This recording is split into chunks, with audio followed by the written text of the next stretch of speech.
안녕하세요. 볼만찬 기자들입니다. 2022년 K리그1이 벌써 3경기를 치렀습니다. 올해 절대 강자도 약자도 없는 각 팀 전력차가 정말 종이 한 장 차이라고 불리는 시즌이라고 했는데요. 그 예상대로입니다. 매 경기 예측할 수 없는 혼돈이 펼쳐지고 있는데요. 그래서 뭐 제가 예측이 틀린다는 말은 아닙니다. 찬 기자가 1, 2라운드에서 0개, 그리고 3라운드에서 1개, 네.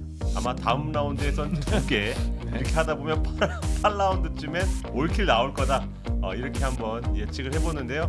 아마 그 예측도 높은 확률로 틀릴 거라고 생각을 합니다. 자, 주중 라운드를 치른 후 펼쳐지는 4라운드입니다. 이번 라운드에는 현대가 더비를 비롯해서 빅매치가 아주 많거든요. 볼만찬이 꼼꼼히 프리뷰하도록 하겠습니다. 가시죠. 자, 첫 경기는 5일 오후 2시 탄천 종합운동장에서 펼쳐지는 성남과 수원의 경기입니다. 네, 성남후 주중 FC 서울과의 홈 경기에서 준비된 두 줄 수비로 시즌 첫 무실점, 시즌 첫 승점까지 따냈습니다. 네. 탈골지에도 성공했고요.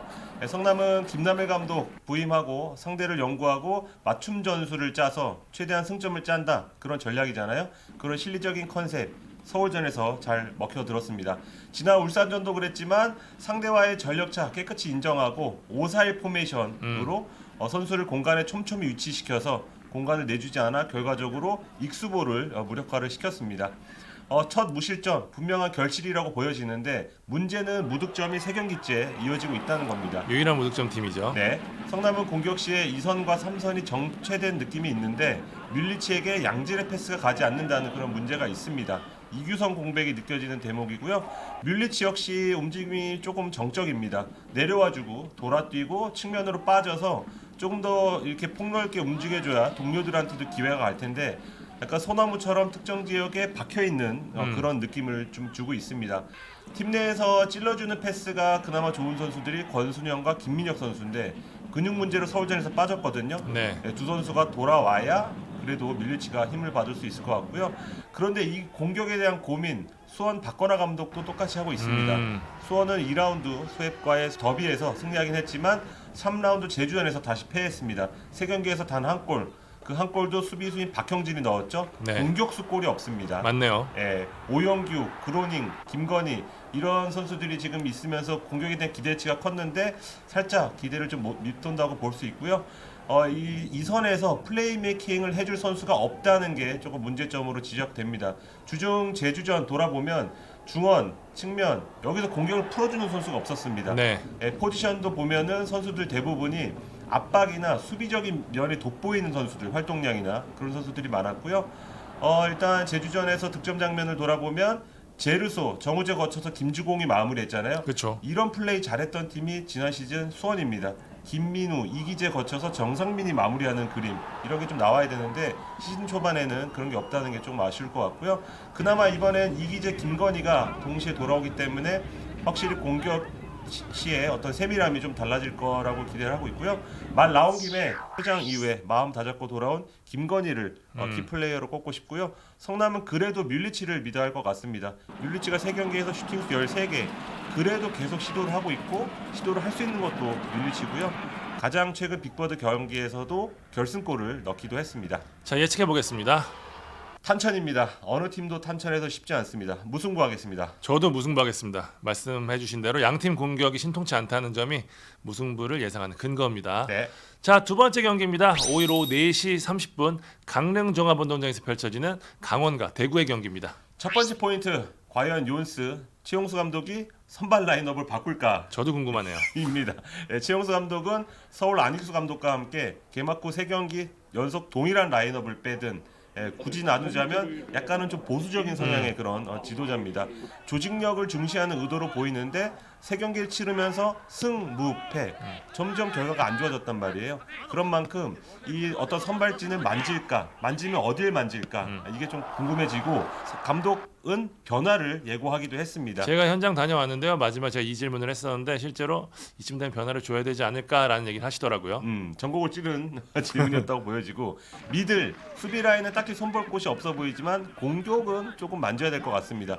강원이 2경기 연속 침묵 중인데 유효슛 박스내 슈팅, 키패스, 공격 진영 패스, 크로스, 공격과 관련된 대부분의 지표가 하위권입니다. 라인을 내리는 팀도 얼마든지 공격적으로 할 수 있다는 거는 최용수 감독 본인이 서울 시절에 보여준 바 있거든요. 그러니까 이 라인을 내려서가 아니라 찬스 메이킹 자체에 문제가 있다고 봐야 합니다. 코바야시, 디노 이 두 외인 선수들이 앞으로 풀어야 할 과제라고 보여지고요. 네. 최용수 감독은 아무래도 하루 더 쉰 효과를 좀 누리길 바랄 것 같은데 이 하루 기다리는 사이에 대구가 기세를 올려버렸습니다. 홈에서 김천을 상대로 1대0 승리를 거뒀는데요. 의미가 있는 게 가마 감독 부임 이후에 3경기 만에 데뷔승을 따냈습니다. 뭐 제주도 그렇지만 이 대구도 무승이 길어지면 살짝 초반 흐름에 영향을 미칠 수 있었는데 그렇죠. 우승 흐름을 적재적소에 잘 끊었고 시즌 첫 승의 공신 트리오가 이날 경기의 포인트라고 보여지는데요. 공격에선 고재현, 미들에선 이진용, 수비에선 골키퍼 오승훈 세 선수가 경쟁하듯이 김천 상대로 아주 좋은 활약 펼쳤습니다. 맞아요. 전체적으로 밀리는 양상이었지만 기술보단 어떤 투지로 버텨낸 투지로 이뤄낸 승리라고 보여지고요. 지난 전북전도 그렇고 앞으로 세 선수가 세드가 못지않게 활약해줘야 될 것 같다는 느낌을 받았습니다. 키플레이어도 이 중에서 뽑겠는데요. 고재현 선수입니다. 네, 이랜드 임대를 마치고 올 시즌에 돌아왔잖아요. 그래서 많은 분들이 아마 생각하지 못했을 것 같아요. 고재현이 바로 주전을 캐치할까? 왜냐하면 22세도 아니거든요. 네, 그런데 지금 오른쪽 측면 공격수로 지금 3경기 연속 선발 출전해서 전북전에 이어서 2경기 연속골을 넣었습니다. 가마의 황태자라고 해도 손색이 없네요. 그렇죠. 초반이긴 하지만 너무나 만족스러운 활약을 펼치고 있고 위치 선정이 좋아서 팬들 사이에서는 고자기, 네, 고자기 같긴 한데 인자기에서 따온 겁니다. 고자기라고 부르더라고요. 대구는 이 별명대로 앞으로도 박스 안에서 계속 골을 넣어주길 바랄 것 같습니다. 근데 저는 개인적으로는 득점보다는 전방 압박이 참 좋은 선수더라 그걸 느꼈고요. 강원에선 서민우도 좋지만 김대원 이 한번 해줘야죠. 개막전에서 득점을 하긴 했지만 최근 2경기에선 잘 보이지 않는 감이 있거든요. 맞아요. 강원 컨셉상 어떤 순간적으로 몰아치는 그런 순간이 올 텐데 그때 김대원이 어떻게 움직여 주느냐에 따라서 득점 여부가 갈릴 수 있겠습니다. 신정팀을 상대로 어떤 모습을 보여주는지도 궁금하네요. 네. 예측해 보겠습니다. 대구 승하겠습니다. 실타래가 풀려가는 느낌을 받았습니다. 저는 무승부할게요. 강원의 수비를 뚫기 어려워 보입니다. 네, 세 번째 경기 가보겠습니다. 5일 오후 7시 인천 전용구장에서 열리는 인천과 포항의 경기입니다. 인천 기세 무섭습니다. 인천 지난 라운드에서 철벽 수비를 자랑하는 강원의 골문마저 뚫어내면서 개막 3경기 2승 1무 쾌조의 스타트 끊었는데요. 2013년 당시 이제 봉길 매직이라고 불렸던 김봉길 감독 시절 첫 3경기에서 승점 7점을 얻은 이래 9년 만에 최고 성적이라고 하더라고요. 결과도 결과인데 내용이 너무 좋습니다. 공격은 역습과 지공 둘 다 되는데요. 내려선 수원과 강원을 상대로는 점유를 하면서 기회를 만들어냈고요.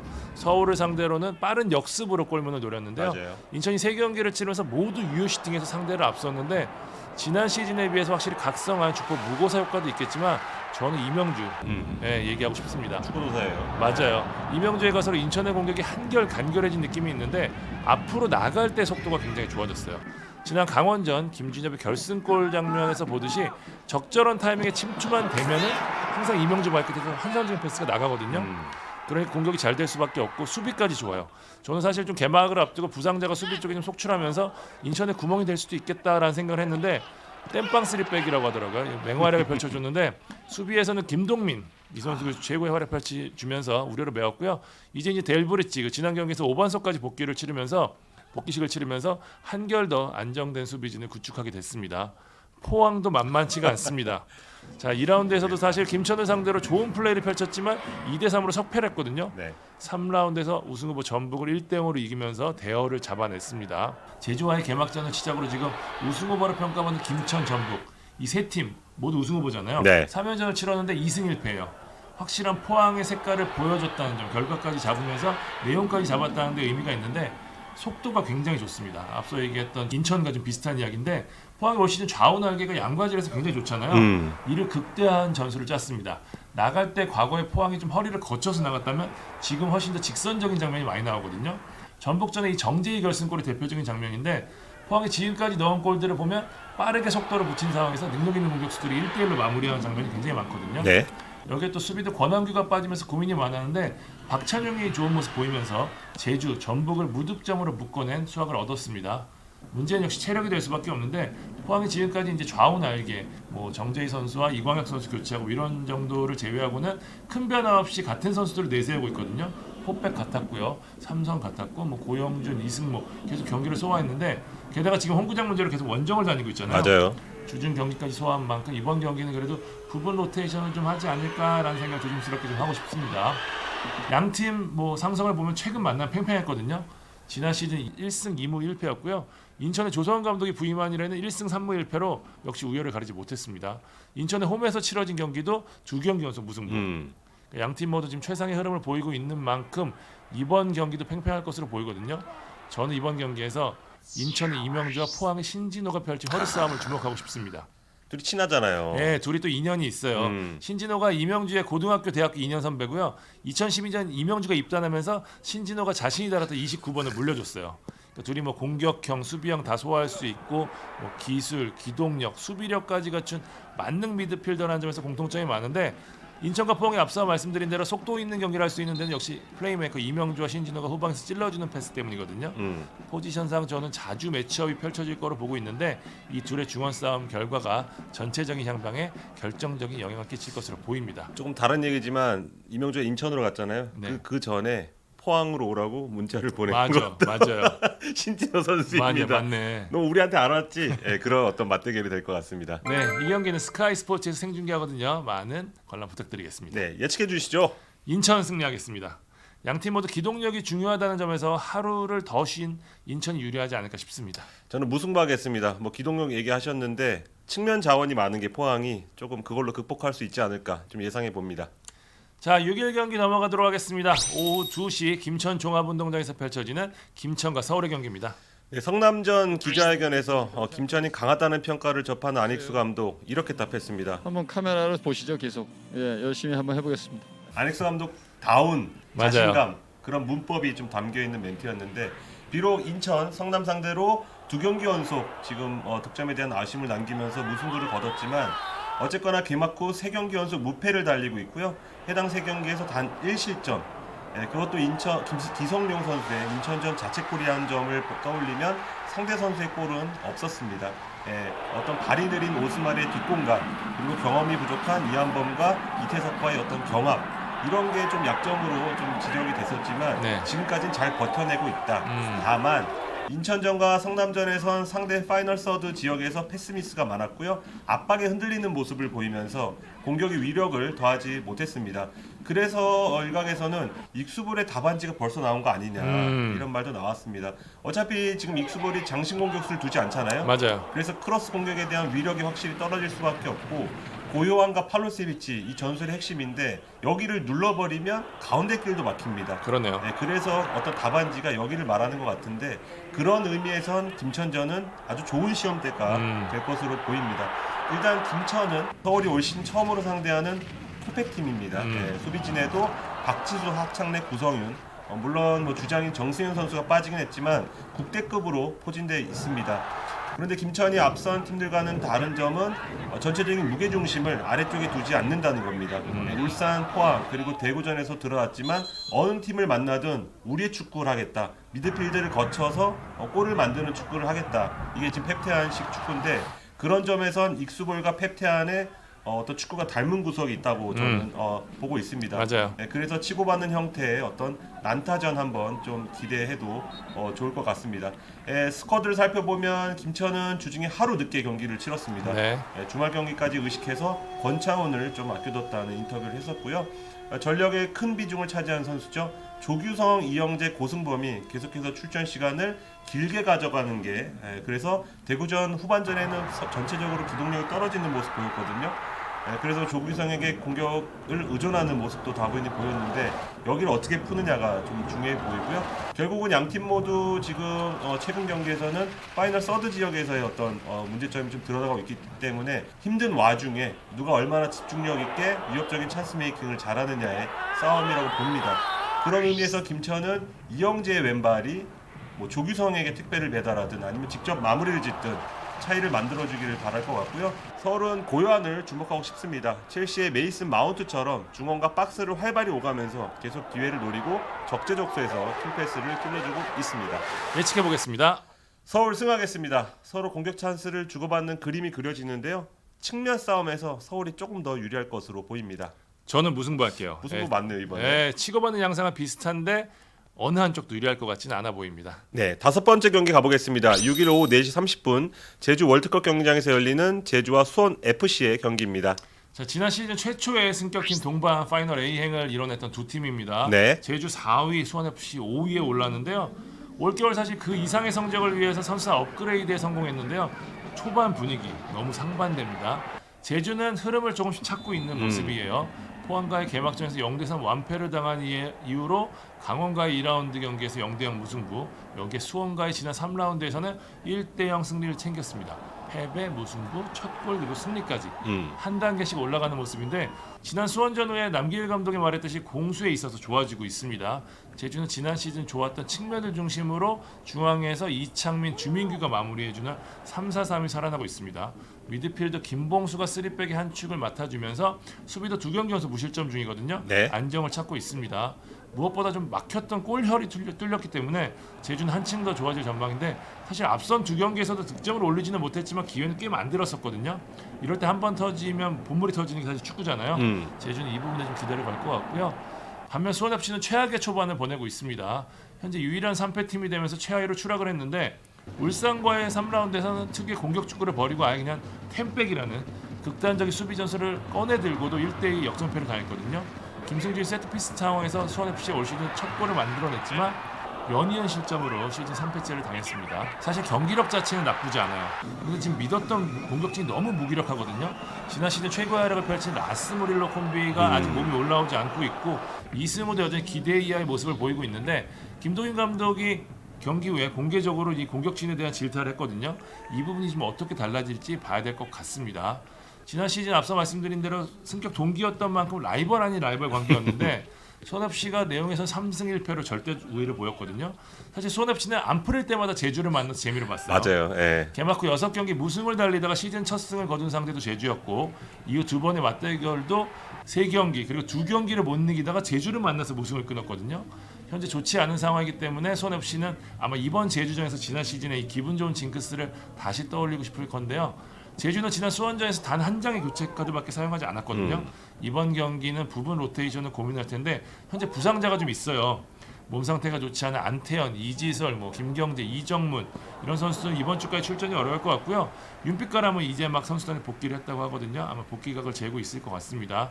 수원FC는 신세계가 이날부터 출전이 가능한 전망이고요. 지난 울산전에서 눈에 띄었던 22세 카드 박상명이 출전 시간이 늘릴 것으로 보입니다. 제주는 이번 경기에서 홉찬스를 노리는데 저는 역시 이창민 선수, 이창민의 플레이가 중요할 것 같습니다. 수원FC가 수비 조직 자체는 나쁘지 않은데 지난 울산전에서 보듯이 중원에서 좌우로 크게 전환할 때 좀 약점이 드러나거든요. 네. 제주에서 이 역할을 해주는 선수가 바로 이창민이에요. 아직 공격 포인트는 올리지 못했지만 갈수록 존재감을 과시하고 있거든요. 이날도 이창민의 플레이를 주목해야 하고 수원FC의 키플레이어는 또다시 라스로 꼽겠습니다. 그래도 어찌됐건 수원FC는 라스를 중심으로 공격 전술을 만들었기 때문에 라스가 살아야 되거든요. 라스가 높이든 뒷공간을 파든 확실히 우위를 점해줘야 수원FC 공격이 풀리는데 지금까지 수원FC가 부진한 이유가 이게 안 돼서거든요. 라스가 이 자신의 SNS에 이제 발목이 퉁퉁 부은 사진 올리면서 정상 컨디션이 아니라는 항변을 하기도 했지만 어쨌든 라스가 지난 시즌 제주를 만나서 3골을 넣었거든요. 그렇기 때문에 이번 활약이 특히 더 중요해 보입니다. 상반된 흐름에서 만나는 제주와 수원FC의 경기는 스카이스포츠에 생중계하니까요. 제주까지 못 가시는 분들 집권하시면 될 것 같습니다. 예측해 주시죠. 제주 승하겠습니다. 네. 수원FC가 현재 이 제주의 흐름을 틀기에는 역부족으로 보입니다. 저도 제주 승하겠습니다. 김주공의 골로 어떤 라이터가 탁 켜진 느낌. 예, 좋은 선수들은 이럴 때 몰아칠 줄 아는 것 같습니다. 마지막 경기 가보겠습니다. 이번 라운드 최고의 빅매치인데요. 오후 4시 30분 전주 월드컵 경기장에서 열리는 전북과 울산의 현대가 더비입니다. 우승 향방을 결정지을 수 있는 현대가 더비입니다. 지난 시즌 울산이 지긋지긋했던 전북 포비아를 넘었습니다. 이전까지 8경기에서 3무 5패로 승리가 없었던 울산은 지난 5번의 맞대결에서 2승 2무 1패 우위를 가져왔거든요. 하지만 가장 중요했던 11월 맞대결에서 지금도 회자가 되는 일류첸코의 다이빙 헤더 이 결승골로 전북이 승리하면서 결국 전북이 우승을 차지했는데요. 결국 올 시즌도 두 팀의 맞대결 결과가 결국 우승의 향방을 좌우한다고 봤을 때 그 흐름을 결정지을 수 있는 첫 번째 시즌 맞대결 특히 앞서 언급드린 대로 울산이 이제 전북에 대한 두려움을 어느 정도 극복한 상태에서 치르는 시즌 첫 번째 맞대결이라는 점에서 그 결과에 관심이 주목됩니다. 네. 전북은 좋지 않은 흐름 속에 이번 경기 치르는데요. 손FC와의 개막전에서도 사실 좀 어려운 경기 했는데 1대0 신승을 거뒀거든요. 대구와의 2라운드에서는 가까스로 1대1로 비겼고 포항과의 3라운드에서는 0대1 시즌 첫 패를 당했습니다. 이게 내용이 좋지가 않거든요. 점유는 했는데 대구전에서도 슈팅수 8대10, 유효 슈팅수 4대6 포항전에서도 슈팅수 8대15, 유효 슈팅수 4대8 밀렸어요. 대구나 포항이 지금 비슷한 유형으로 경기를 하고 있는데 허리 쪽에서 기동력으로 좀 압도를 하고 여기서 빠르게 전환하는 형태로 나가는데 전북이 이 부분에서 좀 계속 당하고 있거든요. 그러면서 흐름을 뺏겼는데 결국 이런 형태가 이어지다 보니까 주도를 하지 못하고 주도하는 경기를 하지 못하고 있거든요. 그나마 문선민이 투입됐을 때 문선민의 개인 속도를 좀 공격의 활로를 찾고 있는데 포항전에서는 지금 이마저도 잘 안 됐어요. 전체적으로 공격진의 몸 상태가 좋지 않은 부분도 있지만 아직 팀 전체로 경기를 푸는 게 좀 아쉬운 부분이 있거든요. 그래도 포항전에 부분 로테이션을 단행하면서 체력적으로는 조금 좋은 부분을 만들었고 여기에 몸살로 뛰지 못하는 쿠니모토가 울산전에 복귀한다는 건 호재라고 볼 수 있을 것 같아요. 반면 울산의 흐름은 대단히 좋습니다. 스트라이커 부재, 결정력 부재라는 약점 계속 지적을 당했는데 이를 극복하면서 2연승에 성공했거든요. 중심엔 역시 아마노가 있습니다. 너무 잘해. 네. 지난 수원FC전에서 보듯이 상대가 울산의 유기적인 패싱 게임을 잡기 위해서 밑에 진을 치는 극단적인 수비 전술을 쓰고 있거든요. 장신 공격수가 없는 울산 입장에서 사실 선택지가 많지 않은데 기어코 공간을 만들어낸 선수가 누구냐? 아마노입니다. 수원FC전 첫 골 장면에서도 정말 기가 막힌 전환 패스로 서령우에게 내주고 서령우가 밀어준 볼을 김민준이 마무리한 장면까지 나왔는데 여기서 또 기술이 워낙 좋아서 상대 수비를 역이용하면서 파울을 얻어내고 페널티킥을 얻어내는 장면이 굉장히 많이 나오거든요. 네. 울산이 아마노를 중심으로 한 공격이 자리 잡으면서 점점 위력을 더하고 있고요. 여기에 레오나르도도 수원FC에서 데뷔전을 치르면서 옵션이 늘어났고 원두재, 박용우, 이규성으로 대변되는 3선 김영권이 가세한 수비는 설명이 필요가 없잖아요. 공격 문제까지 해결한 울산은 김도인 감독이 그러더라고요. 급이 다른 경기를 하고 있다. 저는 지금 그렇게 보고 있고요. 전북과 울산의 경기는 결국 집중력 싸움, 그러니까. 실수 싸움이거든요.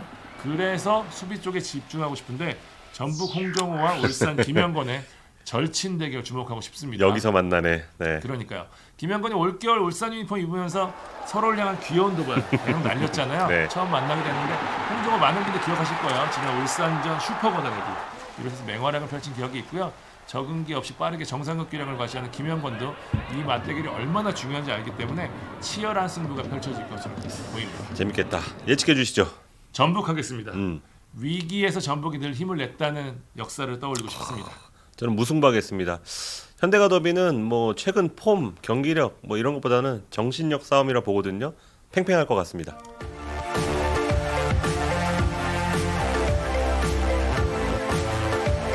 자, 4라운드 프리뷰해봤습니다. 이번 라운드에서 또 어떤 이야기가 펼쳐질지 함께 기대해보겠습니다. 네, 지금까지 볼만치 않은 기자들이었습니다. 감사합니다.